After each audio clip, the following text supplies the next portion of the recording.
Hello friends, welcome back to my channel. कल हमने अपने फर्स्ट वीडियो में भारत के भूगोल की भौतिक संरचना के बारे में पढ़ा था। आज हम वहीं आगे से कंटिन्यू करेंगे। आई होप आपने कल का वीडियो दोबारा रिवाइज ज़रूर किया होगा। हमने समुद्र भारत की प्रादेशिक सीमा का विस्तार तक पढ़ लिया था, तो आज हम उसके आगे से पढ़ते हैं। राइट, भारत की सीमा 7 पड़ोसी देशों के साथ लगती है। अब वो कौन से 7 पड़ोसी देश हैं मैं आपको बता देती हूँ, जैसे कि बांग्लादेश, चीन, पाकिस्तान, नेपाल, म्यांमार, भूटान, अफगानिस्तान। मैं आपको इसको मैप से दिखाती हूँ जिससे आपको याद रखने में बहुत आसानी होगी, क्योंकि जो हमारी जो विजुअल मेमोरी होती है ना, वो हमारी पढ़ने की मेमोरी से, ऑडियो मेमोरी से बहुत स्ट्रांग होती है। एक बार आप इसको मैप पे देख लेंगे ना, तो आपको ये अच्छे से याद हो जाए क्या क्या अगल बगल इसके सिचुएटेड था और क्या इसके करीब था, क्या दूर था। आपको इसकी लोकेशन याद हो जाएगी, है ना।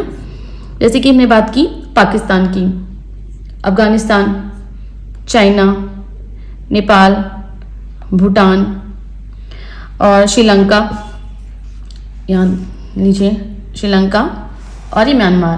तो ये 7 पड़ोसी देश हैं इसके, जो भारत की सीमा से लगते हैं। ठीक है, वैसे हमने इसके जितने भी जो देश हैं, जो बांग्लादेश जैसे जो भारत के स्टेट्स लगते हैं, मैंने उसके नाम भी लिख दिए हैं। बांग्लादेश के जैसे पश्चिम बंगाल, त्रिपुरा, मेघालय, मिजोरम, असम। मैं इसको आपको मैप पर समझा सकती हूँ। जैसे ही देखिए बांग्लादेश है आपका, ये आपको जूम करके मैं समझा सकती हूँ। जैसे इसमें देखिए ये पश्चिम बंगाल, ये आपका जो आप जैसे आपके 5 स्टेट इसमें लग रहे हैं, पश्चिम बंगाल, त्रिपुरा, मेघालय, मिजोरम, असम। इसमें क्लियर दिख रहा है, देखिए मेघालय, असम, मिजोरम, पश्चिम बंगाल, ये 5 स्टेट इसके लग रहा है, त्रिपुरा। ठीक है, तो आपको ये मैप से आपके पास अगर मैप हो, मैप की बुक हो, तो आप उसमें देख सकते हैं। अगर एक भी बार आप उसको सारी स्टेट्स को देख लेंगे ना, कि जितने भी देश भारत से लगते हैं, अगर आप देख लेंगे तो आपको वो ना मेमोरी में रहेंगे।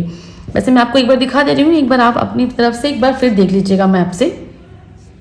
दूसरा है चाइना, लद्दाख, अरुणाचल प्रदेश, उत्तराखंड, हिमाचल प्रदेश और सिक्किम। ये देखिए चाइना से लग रहे हैं देश। ठीक है, लद्दाख, हिमाचल प्रदेश, उत्तराखंड और ये आपका अरुणाचल प्रदेश। ऐसे हो गया। तो ऐसे ही आपको सारे जो मैप में जितने भी देश हैं ना, सारे स्टेट्स जो लगे हुए हैं, आप देख लीजिएगा। मैंने यहाँ पे टोटल लिख दिया है 5-5, ऐसे इसकी ज़रूरत नहीं है, लेकिन फिर भी आप एक बार इसको देख लीजिएगा। और जैसे कि पाकिस्तान से राजस्थान, जम्मू कश्मीर, लद्दाख, गुजरात, पंजाब, नेपाल से उत्तर प्रदेश, बिहार, उत्तराखंड, सिक्किम, पश्चिम बंगाल, म्यांमार से अरुणाचल प्रदेश, मिजोरम, मणिपुर, नागालैंड, भूटान से असम, अरुणाचल प्रदेश, पश्चिम बंगाल, सिक्किम और अफगानिस्तान से लद्दाख। लद्दाख भी जो पीओके लिखा है ब्रैकेट में, इसका मतलब है जो पाक अधिकृत कश्मीर से ना, जो पीओके में आता है, तो वो ये वाला लद्दाख है जो अफगानिस्तान को टच करता है। ठीक है, अच्छा आप सोच रहे होंगे कि मैंने ये रेड अंडरलाइन क्यों किया हुआ है। ये बांग्लादेश के जो भारत से जो देश जो टच कर रहे हैं ना, जो भारत के जो स्टेट्स हैं, जैसे पश्चिम बंगाल है, त्रिपुरा है, मेघालय, मिजोरम, असम, इसमें जो पश्चिम बंगाल है, बांग्लादेश से टच करने वाला सबसे बड़ा स्टेट है। मतलब इन सारे स्टेट में सबसे बड़ा पश्चिम बंगाल है। जैसे चाइना को इतनी स्टेट्स टच कर रहे हैं, तो सबसे बड़ी जो सीमा रेखा है वो अरुणाचल प्रदेश से टच कर रही है। सिमिलरली पाकिस्तान से सबसे ज़्यादा सीमा रेखा राजस्थान से टच कर रही है, नेपाल से, उत्तर प्रदेश की, म्यांमार की, अरुणाचल प्रदेश की, भूटान की, असम से और अफगानिस्तान तो वैसे पीओके से कर रहा है, तो उसका तो कोई मतलब नहीं बनता। तो ये ऐसे क्वेश्चन कभी कभी बन जाते हैं कि चाइना को जो चाइना से जो संपर्क करते हैं हमारे भारत के पड़ोसी देश, उसमें कौन सा सबसे बड़ा राज्य है या किससे सबसे ज़्यादा सीमा साझा करता है। तो ऐसे आप याद रख लीजिएगा। मैंने इसीलिए इसी में ही आपको अंडरलाइन कर दिया है, जैसे कि आपको याद करने के लिए अलग से कहीं और पॉइंट न ढूंढना पड़े, इसी में आपको याद भी हो जाएगा। ठीक है, अब नेक्स्ट चलते हैं। तो ये हमारा नेक्स्ट पॉइंट है कि भारत की समुद्री सीमा से लगे 7 देश हैं। जैसे हमारे जो भी भारत को टच कर रहे थे ना, जितने भी देश हैं, वो उसमें सब कंबाइंड थे। मतलब आपके समुद्री सीमा से भी थे और आपके क्या कहते हैं कि आपके स्थल सीमा से भी थे। तो ये समुद्री सीमा से जो लगे देश है ना, ये आपके 7 देश हैं। वो पाकिस्तान है, मालदीव है, श्रीलंका है, बांग्लादेश, म्यांमार, थाईलैंड, इंडोनेशिया। ठीक, अब है हमारा भारत के जल एवं स्थल सीमा से लगे, इसमें जो जल को भी टच करते हैं और स्थल से भी टच करते हैं। तो आपके 3 देश हैं, बांग्लादेश, म्यांमार और पाकिस्तान।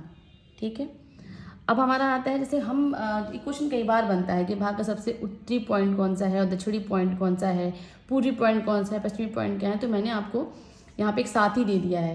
जैसे आपका भारत का सबसे उत्तरी पॉइंट है आपका इंदिरा कॉल, यहाँ पे मतलब ये जो यहाँ ऊपर होगा ना आपका, यहाँ पे यहाँ पे उत्तरी पॉइंट जो है आपका, जैसे यहाँ तो आपका ये पाक अधिकृत है, तो यहाँ हमारा जो उत्तरी पॉइंट होगा नहीं जम्मू कश्मीर में, ये इस पॉइंट पे, ठीक है।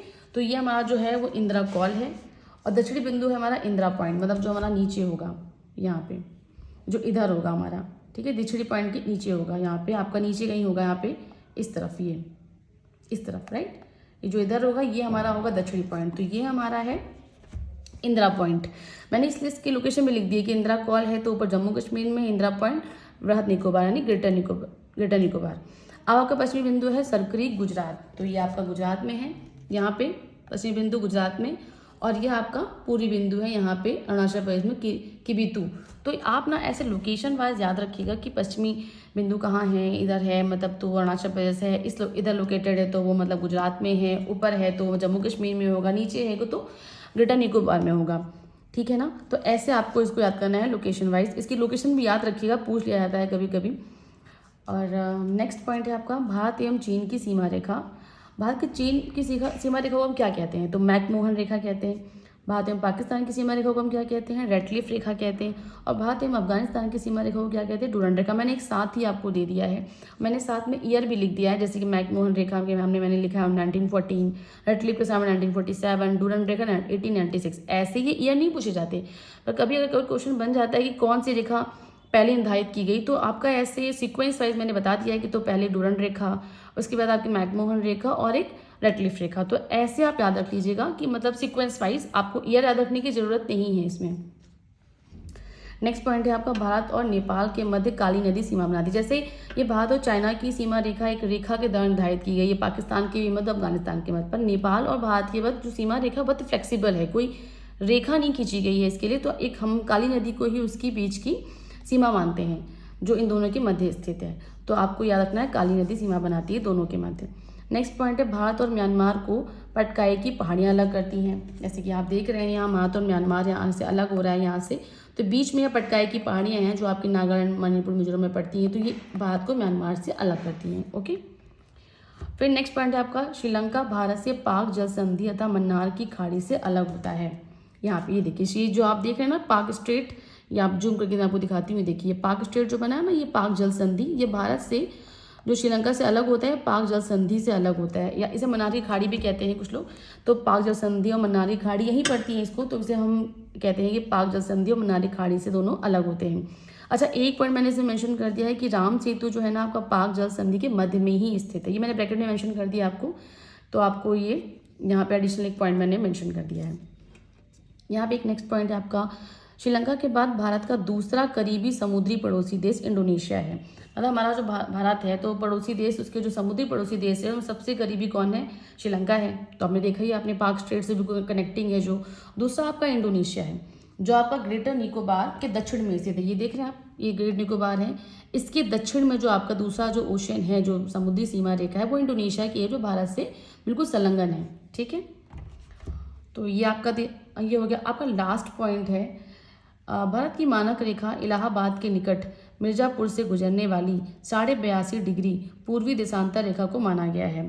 ठीक है, तो भारत की मानक रेखा मतलब जो बीचों बीच से जो भारत की गई होगी ना, वो जो यहाँ से गई होगी उसको हम भारत की मानक रेखा मानते हैं। आपने पढ़ा भी होगा 82.5 डिग्री पूर्वी देशांतर रेखा जिसको हम भारत की मानक रेखा मानते हैं, वो एक्चुअली में कहाँ से गुजरती है, इलाहाबाद के निकट मिर्जापुर में। ये क्वेश्चन आया भी है, आपने कभी घटना चक्र वगैरह देखा होगा या फिर PYQs देखे होंगे तो आपको क्वेश्चन मिला होगा कि कहाँ से गुजरती है, तो इलाहाबाद के निकट मिर्जापुर से गुजरती है। ठीक है, और यहाँ और इससे यहाँ जो रेखा है ना मानक रेखा भारत की, वह ग्रीनविच समय से 5.5 घंटा आगे है। जो ये ग्रीनविच क्या है, ग्रीनविच आपके ब्रिटेन से गुजरने वाली मानक रेखा है।